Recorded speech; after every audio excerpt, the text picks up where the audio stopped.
berani menginstal ulang sekolah Anda?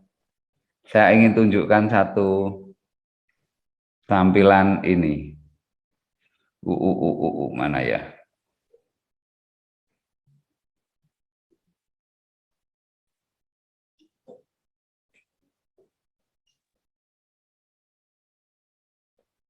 Sebentar. Ini saya share screen.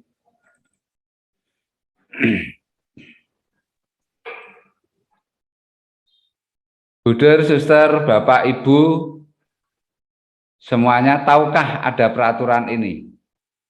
Tolong dong, open mic dong, yang tahu bilang, yang enggak tahu bilang. Tahu enggak? Jabatan Fungsional Pengembang Teknologi Pembelajaran untuk sekolah. Tahu enggak? Belum ya, Pak?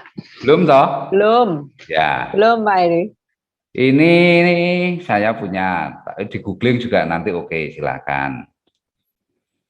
Nomor 28 tahun 2017 tentang Jabatan Fungsional Pengembang Teknologi Pembelajaran. Teknologi pembelajaran itu bukan, saya pernah jelaskan kan di desain instruksional, bukan alat-alat teknologi itu. Bukan, itu hanya bagian media saja. Itu satu. Kemudian, pernahkah tahu Permenpan RB tentang Jabatan Fungsional Pengembang Kurikulum?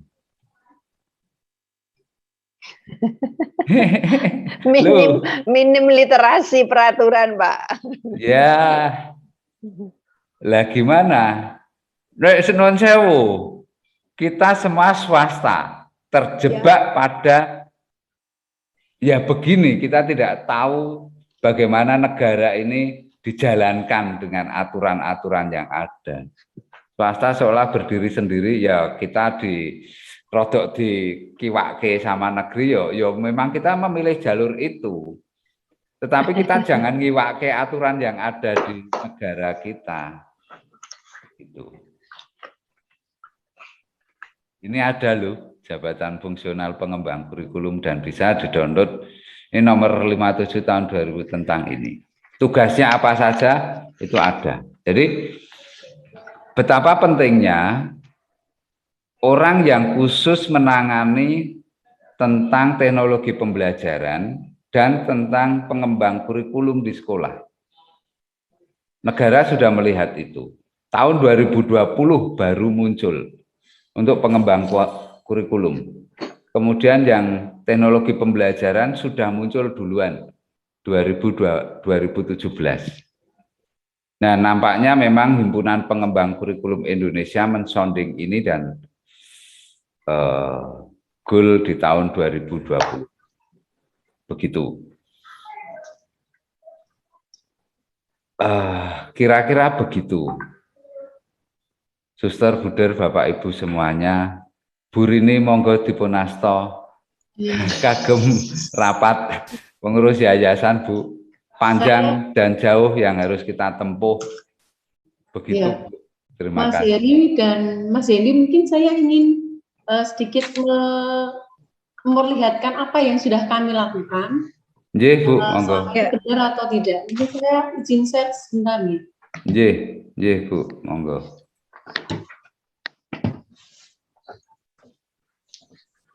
Kami ini masih ada tulisannya. Dicoba lagi, Bu, dicoba lagi, coba.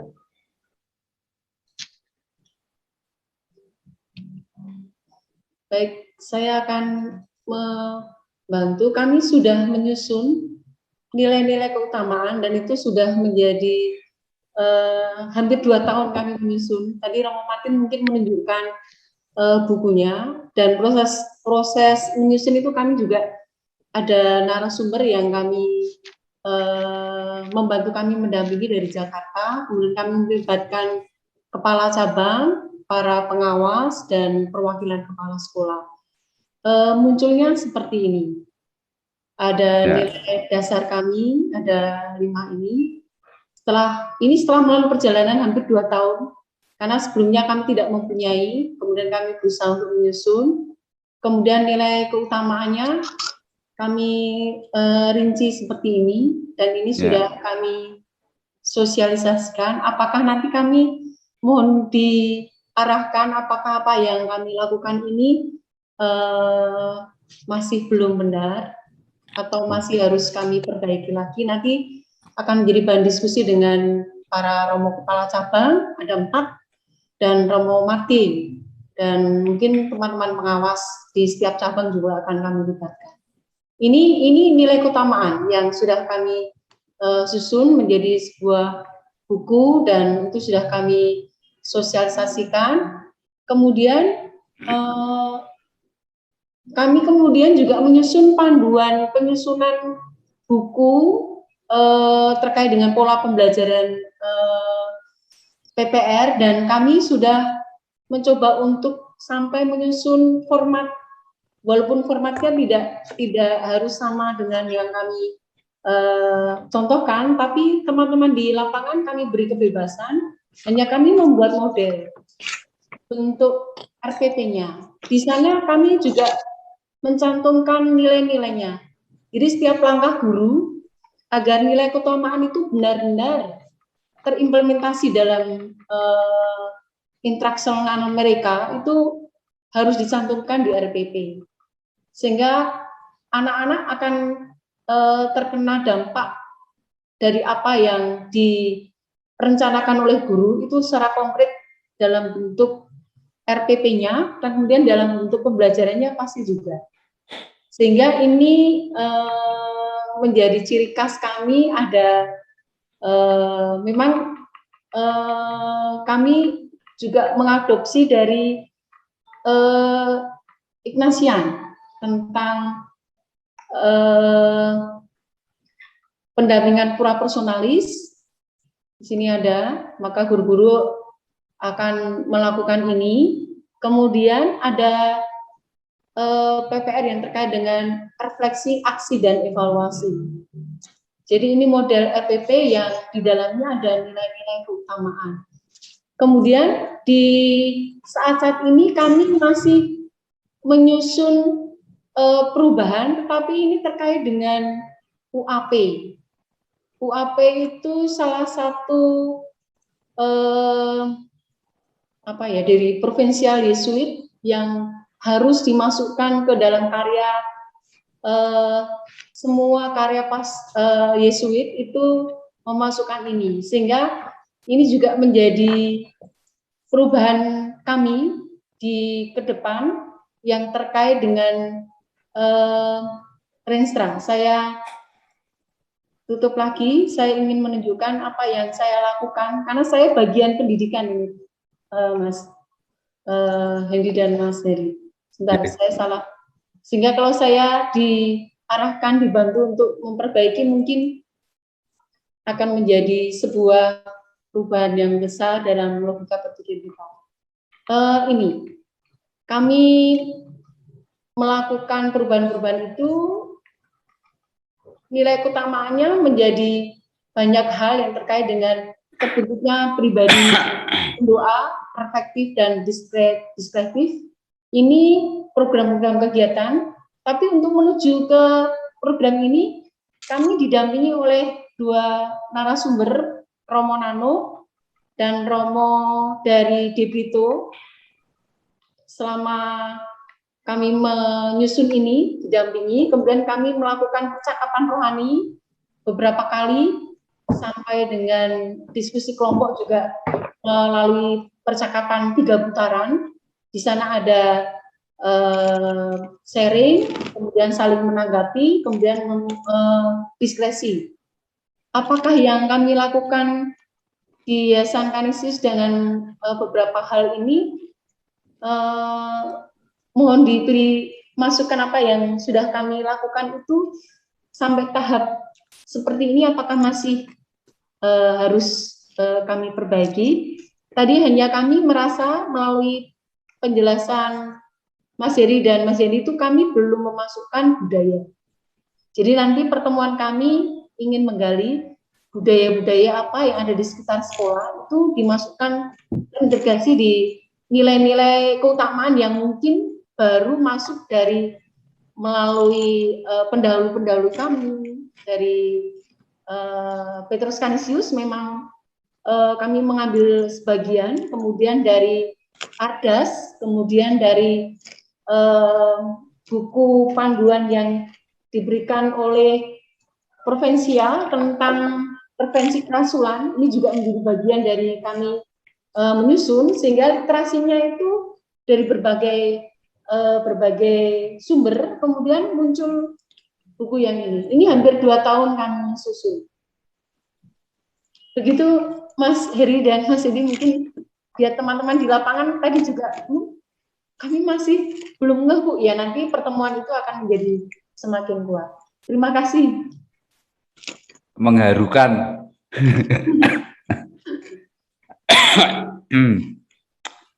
Saya tadi sempat setelah dari Canisius itu ngerantes Bu, sesi yang pertama tadi ngerantes, tapi terus melihat seperti ini ada titik cerah di mana sudah mulai menggeliat dan Ya. tolong dimasukkan. Mungkin kami 2 tahun ini Mas Heri, kami bergumul mencari literasi, mencari referensi, karena selama ini tidak menyusun apapun, sehingga teman-teman di lapangan itu cita-cita kami adalah punya kekanisiusan. Kekanisiusan. Kami rindukan. Ya, Pangu dulur 100 tahun Bu. Tidak apa-apa. Ya, tapi begini Bu. Mas Hendi dengan Mas Isa kan menjadi cerah. Tadi kami sempat diskusi dengan Romo. Ya sudah, kita ikuti dulu apa yang kita terima melalui PIP ini, bisa kita diskusi apa yang mau kita lakukan. Tapi hal-hal yang sudah kami lakukan tadi sampai sudah benar Bu. Ya, nilai-nilai keutamaan kita rinci, kita breakdown, apa-apa yang kemungkinan itu ada terjadi di sekolah-sekolah, karena waktu menyusun nilai-nilai keutamaan itu kami melibatkan semua kepala cabang, 4 romo dan 1 guru, semua pengawas, semua perwakilan dari kepala sekolah, sehingga mereka memberi masukan. Kondisi anak-anaknya seperti apa, kemudian lingkungan masyarakatnya seperti apa, perspektifnya yang ada hidup di seperti apa, kami rangkum menjadi nilai-nilai 5 itu. Terima kasih. Saya boleh nanya dulu ya? Boleh. Ya, Mas. Ini saya sudah minta kuncinya tidak diambil dulu ya. Iya, Bu. Nanti saya bukakan, Bu. Tidak apa-apa. Saya juga bawa kunci. Monggo. Terima kasih. Terima kasih Ibu. Untuk semua saja di sekolah Canisius, mohon bersabar. Mohon bersabar, karena sampai saat ini 2 tahun, Romo Martin bersama mungkin perfect spiritual yang jadi magister itu Romo Setia Darmono, Romo Nano, dan Romo siapa yang dari Debrito itu? Iya.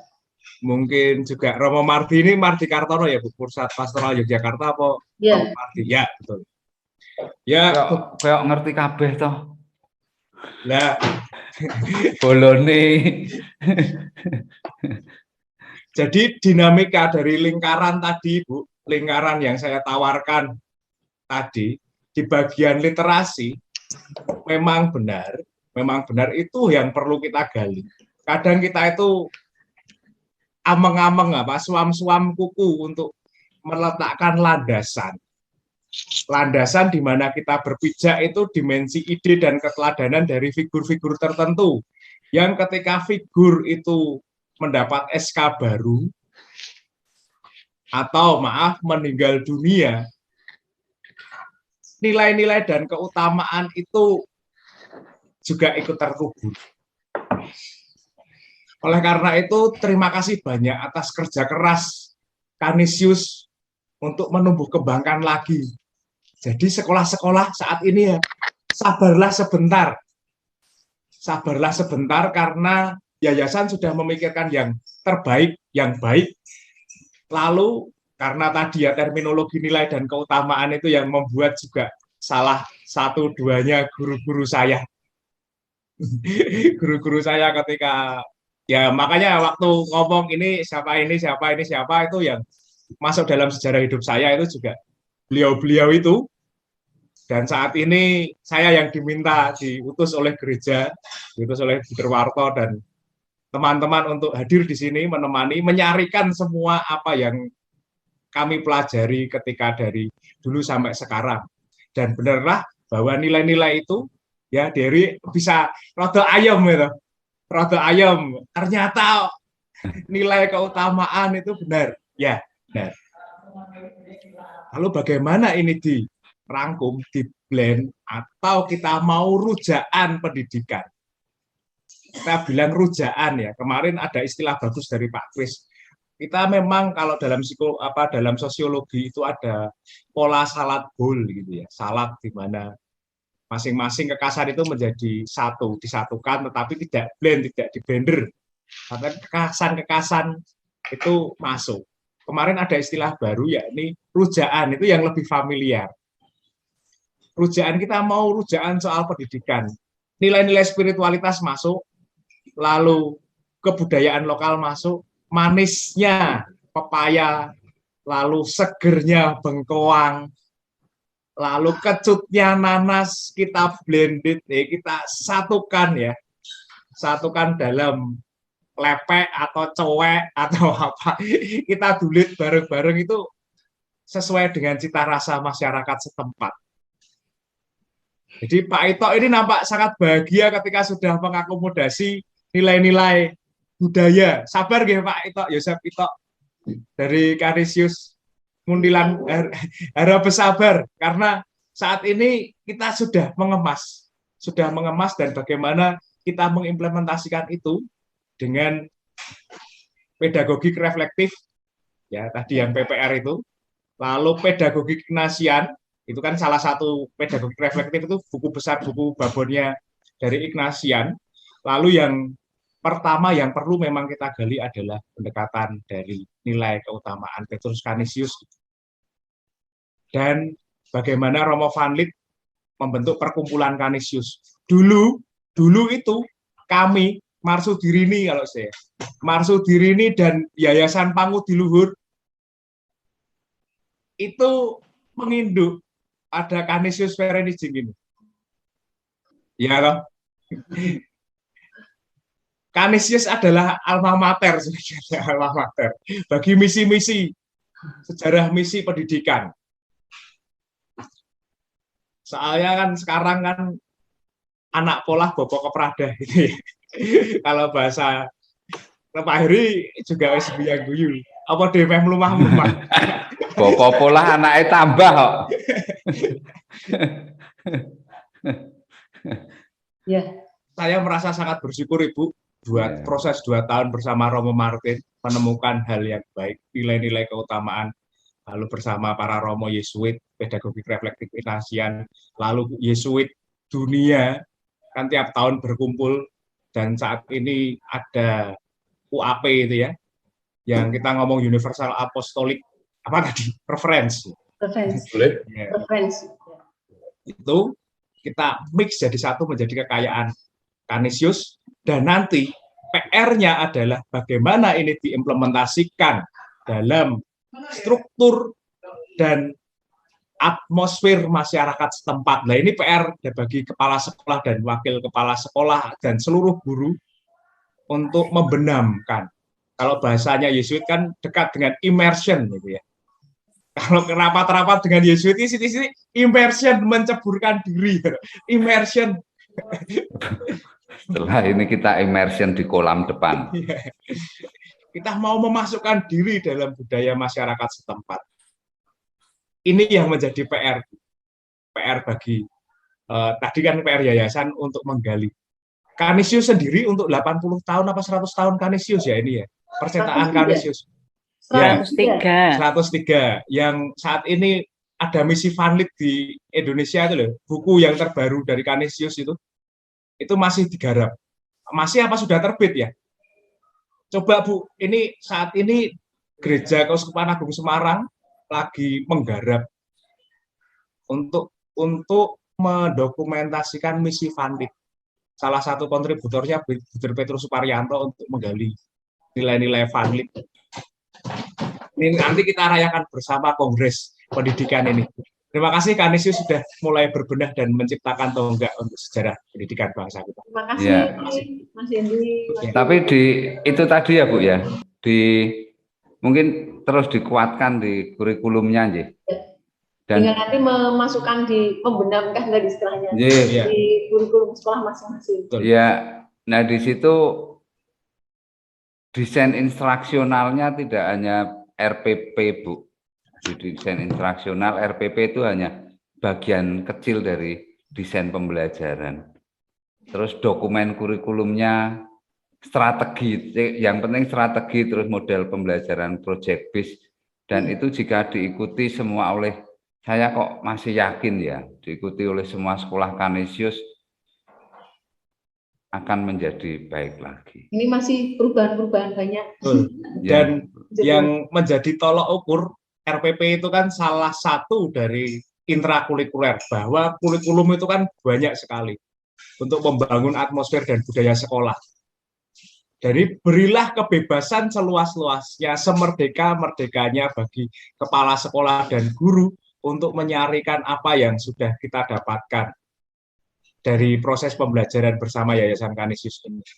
Lalu bagaimana itu dituangkan, berilah kebebasan seluas-luasnya bagi guru untuk mengimplementasikan ini. Karena yang tahu struktur lapangan, struktur tanah, kondisi itu guru dan kepala sekolah. Ya, jadi kita benar membuatkan model, tapi berilah kebebasan, keleluasaan untuk menentukan, misalnya tadi yang dari Wonogiri, untuk kurikulum bola voli. Ya udah, mari kita reflektif secara pedagogik ya, pedagogik reflektif, mendekati anak, lalu merefleksikan sesuatu dari voli, dari kesukaan-kesukaan, atau dari ngelangi yang tadi dari sumber, ya, ngelangi atau budaya jatilan. Untuk pedagogik reflektif itu, wah loh, sungguh kaya, sungguh luar biasa. Ya. Ya. Terima kasih banyak. Ibu, sami-sami Ibu. Iya. Berarti Kanisius sudah, Marsudiri ini sudah selesai toh ini diskusinya. Mungkin teman-teman kepala sekolah berdiskusi tidak gini, maksud saya begini. Ada banyak yang mungkin kita bisa dapatkan dan teman-teman guru juga kepala sekolah dapatkan, bukan lagi menceritakan bagaimana sekolah-sekolahnya, tetapi ada hal keingintahuan apa yang ingin dibahas gitu. Mungkin lebih ke sana ya Mas Hendy ya. Ya, sebelumnya Buder Warto memberi penandasan dulu untuk pertemuan kita. Monggo Buder, luar biasa Buder. Silakan. Saya kira sudah sangat jelas. Saya hanya akan menyampaikan pesan Pak Nadiem saja. Bentar. Wakilnya Nadiem ini. Para suster, Buder, Bapak Ibu, suara saya jadi dengar? Ya, kedengaran, Bruder. Dengar, Der. Oke. Ini saya sarikan dari pidato Mas Menteri Nadiem Makarim, episode Merdeka Belajar, episode keempat, program organisasi penggerak. Panjenengan bisa cari di internet dengan mudah dengan keywordnya ini. Nah, di dalam pidatonya itu, Pak Menteri berkali-kali mengulang 3 komponen ini untuk mengembangkan atau meningkatkan mutu sekolah. Pertama adalah kepala sekolah. Harus 2 hal kunci ini yang harus dipahami. Mengerti proses pembelajaran dan mampu menggerakkan guru. Nah, ini kan kita itu akan membuat program baru. Guru-guru harus paham dan kepala sekolah bisa menggerakkan. Jangan sampai nanti guru-guru merasa asing dengan apa yang sedang kita bahas ini. Lalu terjadi penolakan, terjadi blok mental, gawean lagi, opo meneh iki. Nah, gimana caranya kepala sekolah bisa menggerakkan guru ini? Ini 2 hal ini yang harus diperhatikan. Dari sisi guru, jelas berpihak pada anak, jelas paham bahwa anak itu berbeda. Ibaratnya jagung jangan dipaksa berbuah padi atau padi jangan dipaksa berbuah jagung. dan sebaliknya. Tadi Pak Heri sudah menyampaikan terkait kecerdasan ganda atau multiple intelligence tadi. Ini harus dipahami. Anak berkembang dengan potensi dan bakatnya, ada kemerdekaan di sana. Lalu mengajar dengan cara yang pas untuk anak-anak, karena paham karakteristik diferensi anak, paham, lalu guru mampu mengajar dengan cara yang tepat, pas untuk anak-anak. Nah, yang terakhir ini, mendukung kepala sekolah. Ini kan, kepala sekolah menggerakkan guru, gurunya mendukung. Kalau ada guru yang nggak mendukung dengan program POP ini, suruh lihat ini, suruh lihat videonya Pak Nadiem Makarim ini. Bahwa kepala sekolah harus mendukung program ini. Kalau nggak didukung oleh guru-guru nggak mendukung kepala sekolah, tidak mendukung gerakan bersama ini, semuanya akan sia-sia. Karena sekali lagi semangat kurikulum itu intinya kepada tadi Pak Heri terkait dengan roh guru-gurunya. Gitu. Lalu komunitas itu juga harus mendukung. Ya, komunitas orang tua, dinas, pemangku kepentingan yang lain. Itu harus mendukung kita. Bagaimana orang tua juga mendukung kita. Bagaimana orang tua kita libatkan. Untuk sekali lagi mendukung kualitas proses belajar. Ini pidatonya Pak Nadiem Makarim, 3 unsur ini harus dilibatkan dengan sinergi yang sama, dengan visi yang sama, dengan dimensi ide yang sama, sebuah kebaikan, sebuah idealisme yang kita pikirkan bersama. Itu aja tambahan saya. Terima kasih.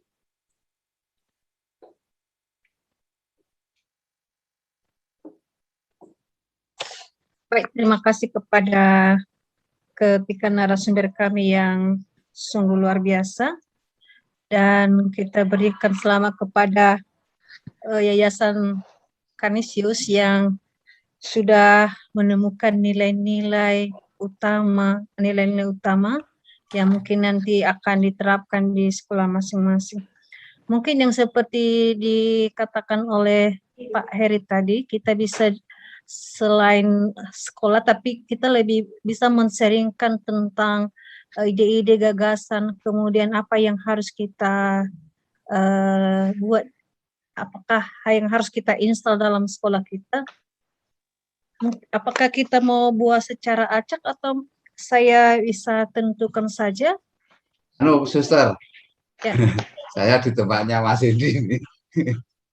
Oh iya. Ada Pak Ito katanya, kata Mas Hendi untuk bisa berbagi tentang budaya. Dari Muntilan.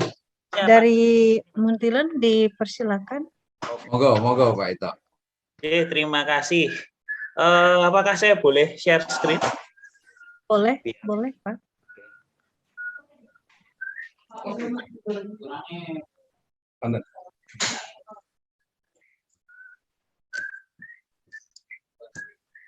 Oh, belum. Apakah sudah masuk? Sampun, Pak. Oke. Oh ya, ini. Lihat ya gambarnya. Sudah. Baik. Saya sedikit bercerita. Kemarin memang sempat sudah kami sampaikan, tetapi gambaran bagaimana suatu hal yang sederhana kemudian bisa berubah menjadi sebuah kegiatan yang sifatnya masif dan besar. Dan awalnya itu hanya dari ini, bersumber dari keprihatinan Sungai Lamat. Di sekitar Jalan Kartini itu ada Sungai Lamat di belakang gereja Muntilan itu. Kalau Bu Derwarto jelas tahu persis karena dulu Hanlit juga di belakangnya kan sama kita. Satu sumber air istilahnya. Dari Sungai Lamat itu kotor, penuh limbah. Padahal kan idealnya air itu sumber kehidupan. Dan kebetulan di Museum Misi Muntilan itu setiap tahun mengadakan kegiatan gelar budaya. Nah, entah bagaimana pada waktu itu dari yang biasanya dilaksanakan oleh Museum Misi sendiri, kok tiba-tiba yang diajak berkoordinasi itu adalah sekolah-sekolah. Nah, kebetulan koordinatornya pada waktu itu saya dari SMP Kanisius Muntilan. Kemudian apa ya yang mau kita lakukan? Lalu muncullah pada waktu itu kan ada surat dari Paus ya, Laudato Si untuk merawat bumi. Sehingga muncullah biasanya kalau gelar budaya di Muntilan itu yang dilakukan ya betul-betul gelar budaya. Jadi kesenian-kesenian daerah itu ditampilkan dan lain sebagainya. Lalu kita coba untuk bagaimana kalau kita langsung ke tindak lanjut. Nah, akhirnya dilakukan bersih kali lamat dengan memuliakan kembali belik sebagai sumber mata air. Nah, pada awalnya kami ragu ya, bisa kita menggerakkan banyak orang. Nah, lalu dikuatkan oleh Romo Nugroho pada waktu itu yang menjadi direktur di Museum Misi Muntilan. Jenengan lah guru Thomas punya murid, nah, gerakkan muridnya. Nah, lalu tapi memang sedikit Romo, nah, ya banyak di sini. Kita kumpulkan semua sekolah-sekolah, dikuatkan oleh Romo Nugroho. Maka pada waktu itu kami mengundang sekolah-sekolah Katolik. Nah, intinya yang di Jalan Kartini saja pada waktu itu, yuk kita turun bersihkan kali lamat.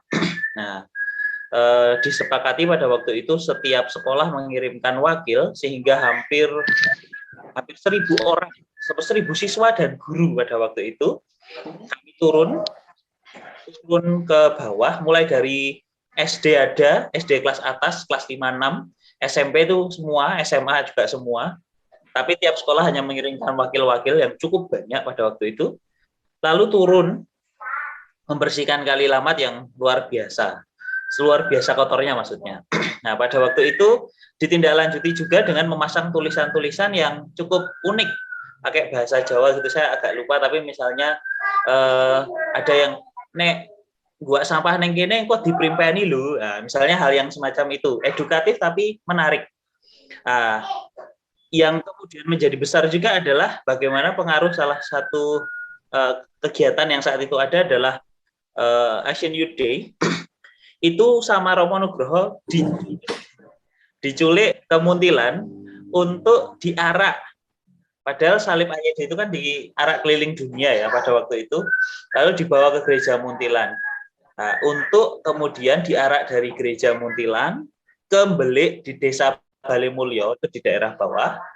Lalu di sana ada doa dan wayang wahyu, kembali ke Muntilan dan diakhiri ke Jogja kembali untuk melaksanakan Asian Youth Day.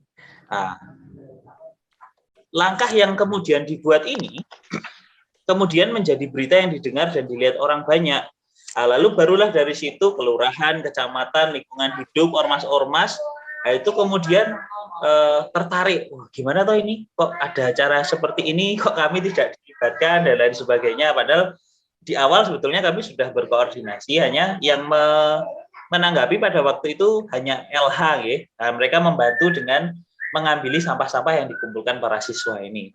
Nah, lalu setelah itu kemudian karena mereka tertarik, akhirnya jadilah yang tadinya hanya koordinasi sekolah-sekolah Katolik, kami mengkoordinasi seluruh kegiatan mulai dari daerah Gunung, dari di atas sampai daerah Gunung Pring sepanjang Kali Lamat itulah. Itu hanya, dan kegiatan yang di Lamat ini berlangsung sampai 3 tahun sesudahnya. Sekarang kebetulan sudah tidak, karena memang saat ini sudah terjaga sih kebersihannya. Nah, jadi itu mungkin suatu hal yang sebetulnya menarik untuk bisa diangkat. Tetapi kemarin-kemarin kami belum terbiasa gitu dengan sosial media, Pak Hendy, Pak Heri, sehingga hal-hal semacam ini ya lepas begitu saja. Dari berita pun ada tapi singkat. Jadi mungkin itu sedikit yang bisa kami sampaikan terkait bagaimana kemudian lingkungan hidup dan budaya itu kemudian diangkat oleh sekolah-sekolah Katolik di Muntilan pada waktu itu sehingga bisa menjadi gerakan masif. Mungkin begitu yang bisa kami sampaikan. Matur nuwun. Baik, terima kasih Pak Yosef yang sudah men-sharingkan pengalaman yang sungguh luar biasa. Mungkin nanti bisa juga kami menirunya. Kebetulan di tempat kami juga modelnya hampir sama. Ketika ada sampah dibuang sembarangan, walaupun sebenarnya ada sampah di sampingnya, tapi juga dibuang di sebelah tempat sampahnya. Itu juga menginspirasi kami. Mungkin apakah langsung ditanggapi atau mungkin kita masuk dulu ke SMP Canisius 2?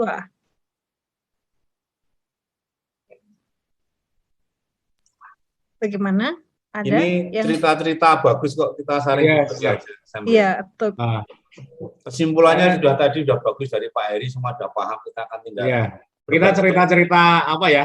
Oh, iya. Cerita ringan. Menarik. Ini luar biasa Pak Ito. Bahkan Pak Ito tidak bercerita, media sosial itu sudah bercerita.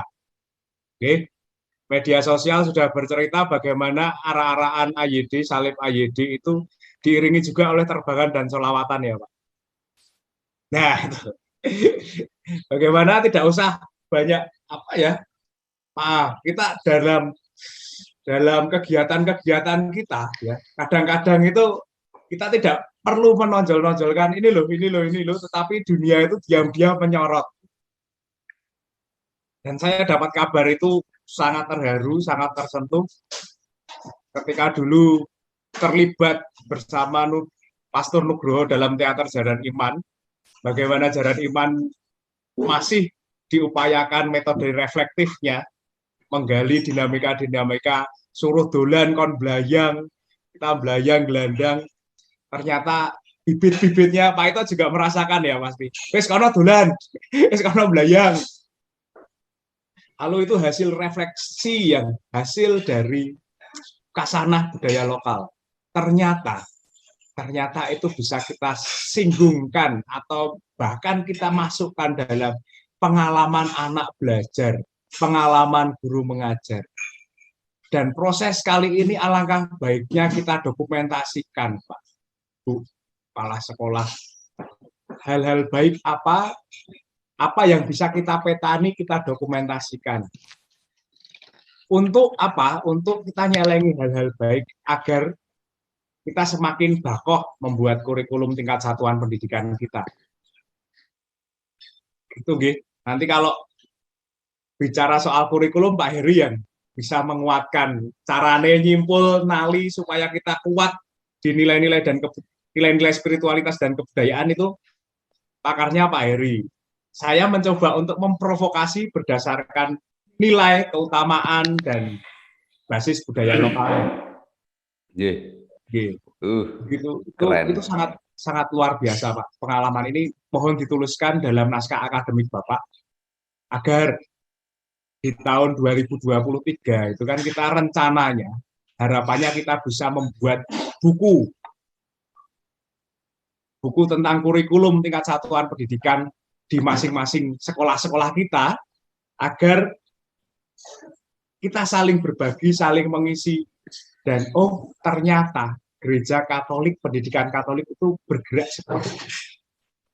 Kekayaan-kekayaan tentang segala narasi program organisasi penggerak perlu kita tuliskan bersama, supaya dinas juga tahu, dinas pendidikan juga tahu. Jadi besok kalau kita ngeyel tentang kurikulummu kok koyo ngene to, mbok gawe koyo ngene to. Nah, ini loh, kami sudah melakukan riset tentang nilai-nilai kami yang akan kita, sering kali kita ditanya nilai-nilai keutamaan untuk mengisi KD, lalu RPP, nilai-nilai apa yang ditawarkan, tapi corone goleki nilai itu kan tidak kita pelajari bersama, gitu. Dan kita saat ini dengan program organisasi penggerak ini kita menggali nilai-nilai itu, mutiara-mutiara itu kita cuatkan dalam bentuk tulisan, kita sejarahkan agar dasarnya ngeyel itu ya karena kita sudah melakukan riset, kita sudah bersinggungan dengan masyarakat. Ini dasar-dasarnya spiritualnya seperti ini, nilai-nilai spiritual, nilai-nilai sosial antropologisnya seperti ini, pendampingan psikologi anak, psikologi perkembangan anak seperti ini, psikologi kulturalnya seperti ini, lalu falsafah kalau ngomong filsafat itu mungkin kecenderungannya kita ngomong soal perennialisme, esensialisme, konstitusionalisme yang lain itu. Tapi kan kita punya falsafah lokal yang apik, yang elok, yang perlu kita geluti. Lah dasarnya seperti ini kok. Lalu iptex seperti apa? Landasan-landasan itu perlu kita dokumentasikan bersama. Ini langkah yang baik untuk transformasi pendidikan kita. Selamat Profisiat, Sister, Bapak Ibu, saudara-saudari sekalian, dalam program organisasi penggerak ini kita sudah mengumpulkan pasal-pasal agar gambaran dinamika pendidikan Indonesia, terutama di sekolah-sekolah Katolik itu semakin indah dan cantik. Makasih banyak. Saya izin wawancara sama Monggo. Mas Pak, Ito. sebelum Pak Heri, Nggih, monggo Pak Dur. Heri, biar nanti wawancaranya lengkap. Ya, Pak Ito, lalu Kanisius yang ada di sekitar Muntilan, Marsudi ini Muntilan ada nggak nih ya? Di sini nggak ada, Buder. Oh iya ada. Tidak masuk dalam kelompok ini. Oke, nah di Muntilan itu kan kota kecil, tapi banyak orang, beberapa orang menyebutnya Bethlehem. Bethlehem Panjava itu ya, Rara ya. Nah, mengapa disebut seperti itu? Karena di Muntilan itu kan memang betul-betul tonggak sejarah kelahiran gereja di Jawa, Jawa Tengah khususnya ya, Jawa Tengah DIY. Di sana dimakamkan tokoh besar Romo Sanjoyo, ya, Sanjaya, di makam Kerkov itu. Di sana dimakamkan juga Romo Van Lith, yang siapa yang tidak tahu Romo Van Lith di seluruh Indonesia itu dikenal dengan pendidikannya, ya, pendidikan karakternya. Sampai hari ini pandangan beliau masih bisa kita teruskan dengan nama besarnya. Yang kedua, yang ketiga juga ada makam Kardinal Darmo Yuwono ya. Darmo Yuwono dan Romo Sanjoyo. Romo Kardinal Darmo Yuwono. Ada kardinal. Yang keempat, ada biara. Pasuran ada, bruderan ada, suseran ada. Kemudian di situ juga berdampingan dengan komplek atau daerah Kauman, yang namanya Kauman itu kan dikenal sebagai orang yang beriman Islam sangat kuat gitu ya, Kauman. Kemudian kalau dilihat dari area kompleks Muntilan, mau dilihat kalau sejarahnya kan dari rumah sakit itu, rumah sakit ke atas sampai Van Lith, perikanan itu katanya dulu juga milik misi, bruderan, STM, SD, lalu bengkel itu, belum nanti Mandolo yang sekarang jadi asrama itu Marzurini. Itu kayaknya lebih dari 10 hektar komplek itu, plus lapangan itu. Bayangkan, lebih dari 10 hektar di tengah kecamatan, di tengah kota, miliknya orang Katolik. Pertanyaan saya, pertanyaan refleksi kita lah, bisa enggak ya nilai-nilai religius, dimensi kepahlawanan para misionaris itu juga ditanamkan pada kurikulum di sekolah itu. Tidak hanya, kita nggak usah jauh-jauh lah, di sekitar kita ada banyak nilai hebat yang pernah menancap di bumi Muntilan itu. Ini pertanyaan reflektif kita bersama. Setiap sekolah yang lain pasti juga punya situs-situs seperti itu. Terima kasih. Nah, wawancaranya Pak Heri bisa lengkap, saudara. Ada dimensi religiusnya, Pak. Nggih. Mas Ito, Iya, Pak. waktu pertama menjalankan kegiatan itu yang dipikirin apa sih? Yang ada di benak Mas Ito? Tentunya kaitannya sama pendidikan, pembelajaran juga. Baik, kalau pada waktu itu terus terang kita lebih mikirnya hanya ke pengen punya aksi ya. Pada waktu itu kan kita pengen punya aksi karena selama ini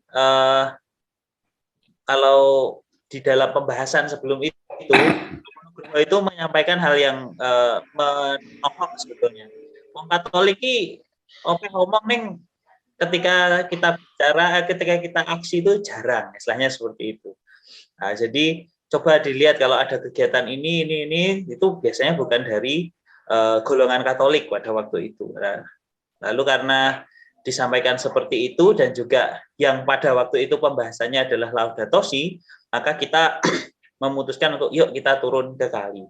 Pada waktu itu juga kita agak ragu Pak Heri karena jujur saja anak-anak Muntilan, sekolah-sekolah Katolik di Muntilan itu ya mungkin waktu kecilnya sedikit banyak pernah ke kali ya, tetapi rata-rata kan nggak pernah ke kali. Coba anak Van Lith itu misalnya anak Van Lith, anak Marsudirini yang SMA, yang SMP kan dari luar-luar kota. Pada waktu itu mungkin belum pernah lihat kali, istilahnya seperti itu. Jadi kami ada keraguan, ketakutan pada waktu itu. Ya sudah Sisan memperkenalkan kali kepada siswa dan memang ketakutan kami terwujud dalam bentuk banyak anak yang kena beling, Pak, pada waktu itu. Wah, dan P3K-nya kerja berat karena sedikit-sedikit kena beling, ini itu segala macam. Ternyata kulitnya doringkeh, istilahnya seperti itu.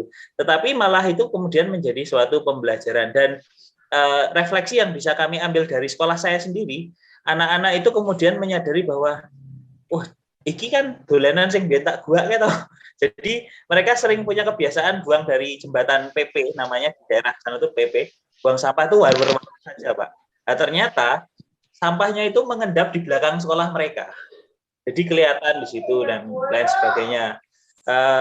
Itulah beberapa hal yang kemudian menjadi refleksi yang sayangnya kok pada waktu itu tuh tidak kepikiran untuk mendokumentasikan, padahal itu hal yang sangat luar biasa sebetulnya. Jadi kira-kira gitu, Pak Heri. Ya,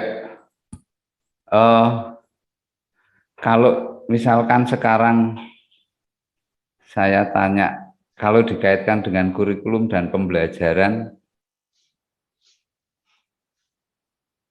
itu masuknya ke piye ya, Mas?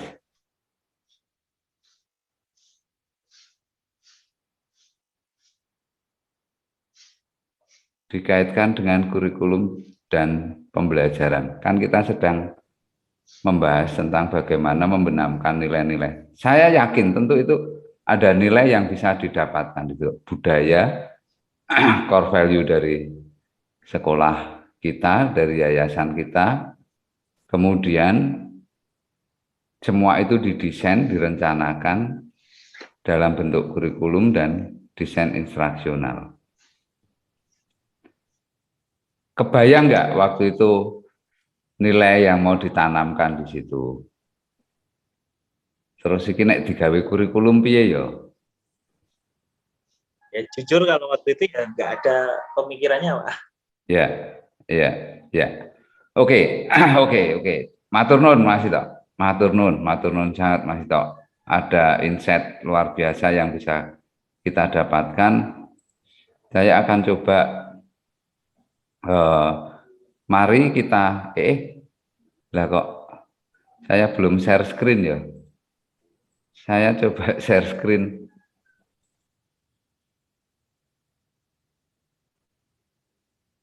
Kadang sesuatu yang besar itu di luar perkiraan kita.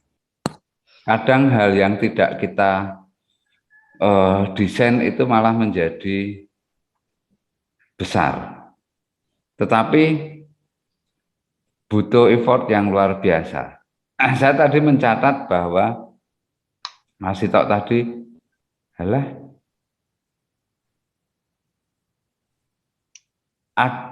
pengen ada sebuah aksi kan, yang kemudian dilandasi oleh Laudato Si. Dan ini yuk resik-resik kali, gitu kan.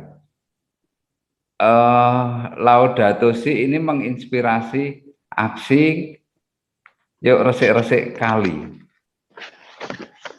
Nah, kita ini di dunia pendidikan tidak bisa lepas dari kurikulum dan pembelajaran.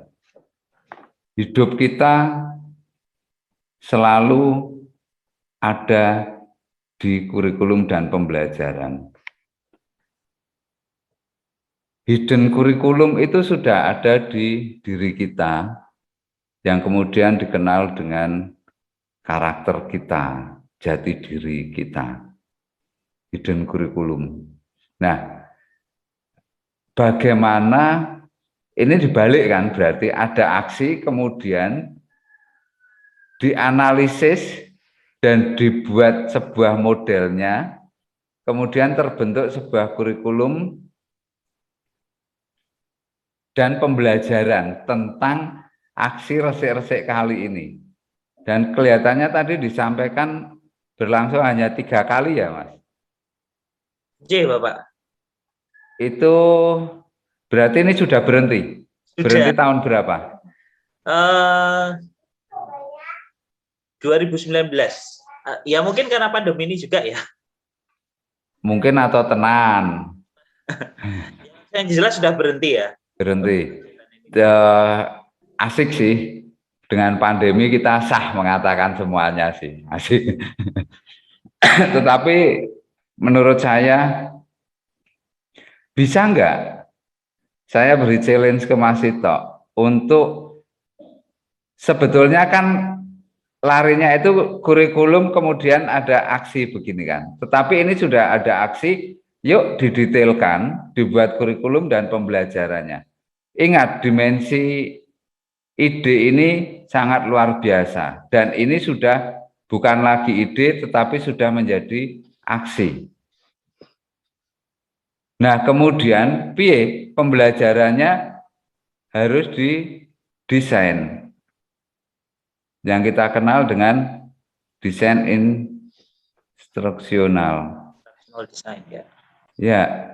Nah, ini nanti akan menjadi pisau yang tajam untuk menanamkan nilai-nilai Kanisius ke diri anak-anak. Kita sebetulnya sudah diberi pisau tajam kan.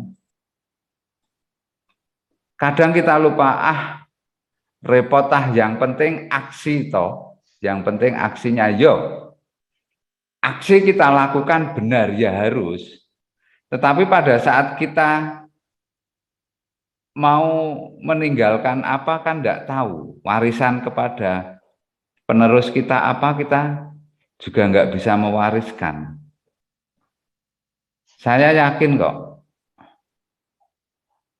dengan sejarah sekolah Kanisius, sejarah sekolah-sekolah yang lainnya yang dulu luar biasa, tetapi sekarang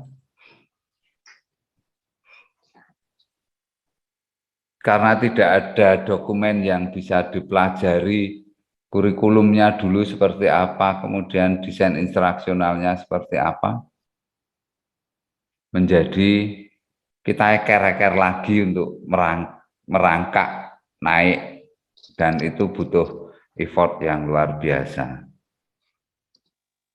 Profesiat, Mas Ito, silahkan dibuat di konsep luar biasa itu kalau panjenengan bisa membuat kurikulumnya, itu menjadi salah satu program, dikatakan gini, idenya programnya tentang ekologi, kegiatannya resik kali ngelamat atau kali nyamat, Mas tadi? Kali lamat, Pak Heri. Kali lamat, kali nyamat, laskar kali nyamat, kali ngelamat. Kegiatannya resik-resik kali ngelamat. Terus ada kegiatan apa lagi? Penghijauan di mana? Terus ada apa lagi? Kegiatan ini larikan semua ke nilai-nilai. Dan untuk terbenam sangat dalam, yaitu tadi langkahnya, buat nilainya, keutamaannya apa, kompetensi dasarnya apa, setiap guru membahas itu semua. Gitu. Nah, ini menjadi tematik, akan bisa menjadi tematik. Semua guru bisa membahas di situ. Tadi di awal yang Kanisius di awal tadi, yang voli tadi Tirtomoyo, saya akan coba untuk tadi yang di awal juga Bu siapa tadi, untuk tematik semua mata pelajaran bisa masuk. Begini, maksud saya begini.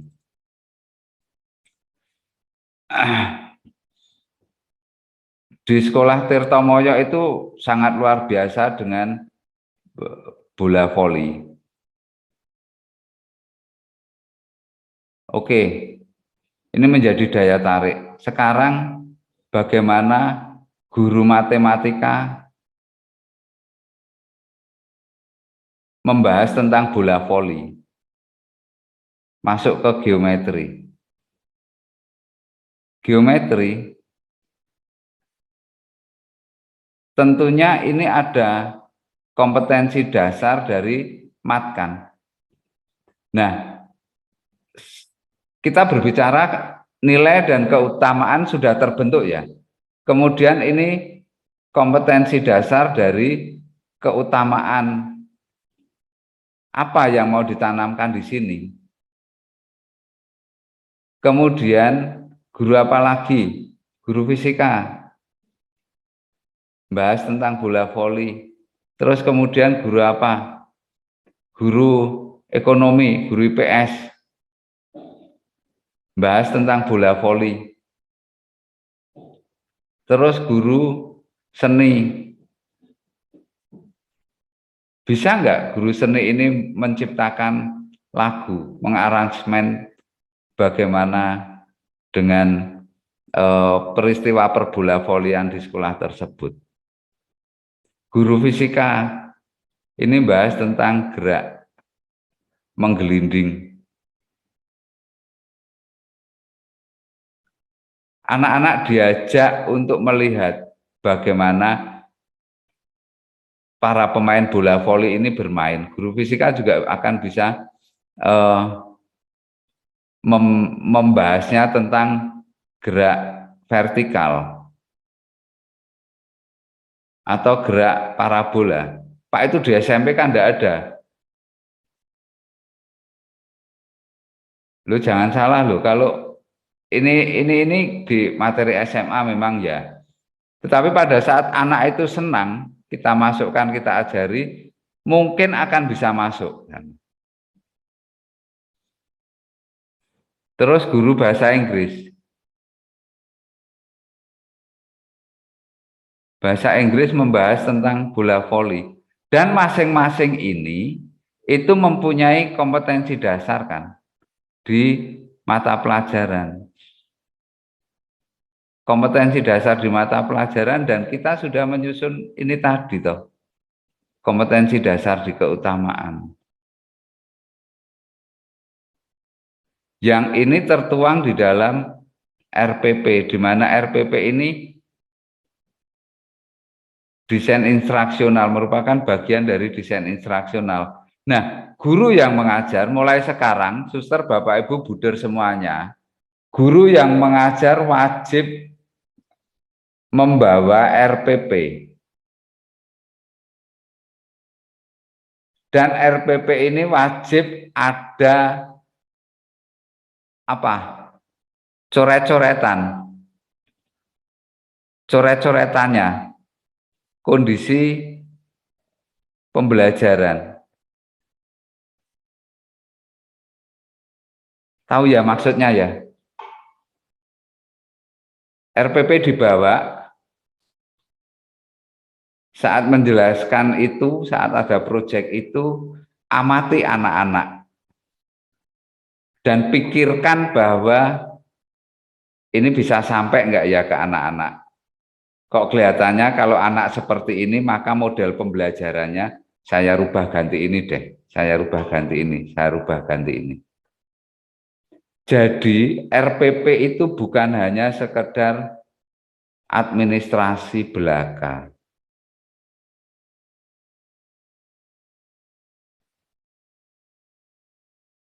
Ini berat kalau RPP itu dianggap sebagai administrasi. RPP itu sebetulnya senjata. Senjata perang guru kok.